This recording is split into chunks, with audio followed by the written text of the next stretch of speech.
Dhaka reporters ইউনিটিতে cyber সুরক্ষা অধ্যাদেশ 2025 কতটুকু সুরক্ষা দেয় শীর্ষক সেমিনার আয়োজন করে নাগরিক ঐক্য। এক বছরে দেশের আইন শৃঙ্খলা পরিস্থিতির উন্নতি না হওয়ায় অন্তর্বর্তী সরকারের সমালোচনা করেন নাগরিক ঐক্যের সভাপতি মাহমুদুর রহমান মান্না।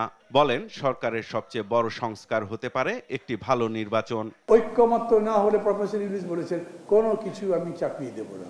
সো এনিওয়ান যদি বলে no I don't support this, তার মানে ওইটা কার্যকরী করা যাবে না। এই পরিস্থিতিতেই যখন রেখেছেন তখন সবচাইতে বড় সংস্কার কোনটা বলেন তো?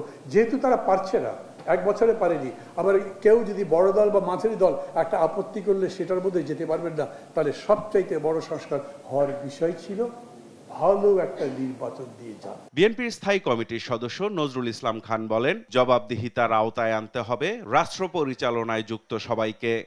যারা বড় বড় দায়িত্ব পালন করছে তারা তো এই দেশ এবং দেশের মানুষের অনেক বড় ক্ষতি করতে পারে।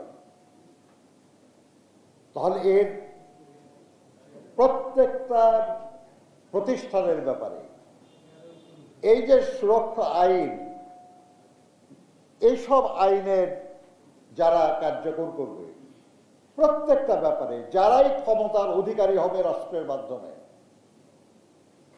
তাদের প্রত্যেককে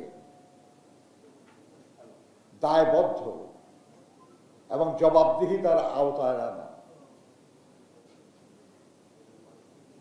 আর সে কারণে তারা যদি তাদের দায়িত্ব পালনে অবহেলা করে কিংবা অপরাধমূলক কোনো কাজে যুক্ত হয়, তাহলে তাদের জন্য শাস্তি হয়, সেই বিধানও যেন প্রত্যেক আইনে থাকে, এরকম একটা দাবিও আমাদের থাকা দরকার।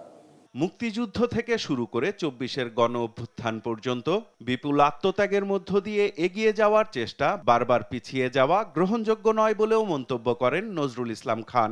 আস্তে আস্তে মানুষ উন্নত হয়, আস্তে আস্তে মানুষের পরিবর্তন হয়, ইতিবাচক পরিবর্তন। আর আমরা বারবার যেন সাপ লুডুর মতো অনেক দূর আগে যাই, আবার সাপে কেটে নিচে চলে আসি, আবার আগানোর চেষ্টা করি। এটা গ্রহণযোগ্য না। এদিকে ঢাকা বিশ্ববিদ্যালয়ে জাতীয়তাবাদী লেখক ফোরাম আয়োজিত শহীদ জিয়া ও বাংলাদেশি জাতীয়তাবাদ শীর্ষক আলোচনায় কথা বলেন বিএনপির স্থায়ী কমিটির সদস্য ডক্টর আব্দুল মঈন খান। শহীদ প্রেসিডেন্ট জিয়া রহমান একদলীয় শাসন উৎখাত করে তিনি বহুদলীয় গণতন্ত্র বাংলাদেশের কোটি কোটি মানুষের হাতে ফিরিয়ে দিয়েছেন। এইখানেই তার ঔদার্য, এইখানেই তার মহত্ব। সাইফুল রিপন, দেশ টিভি, ঢাকা।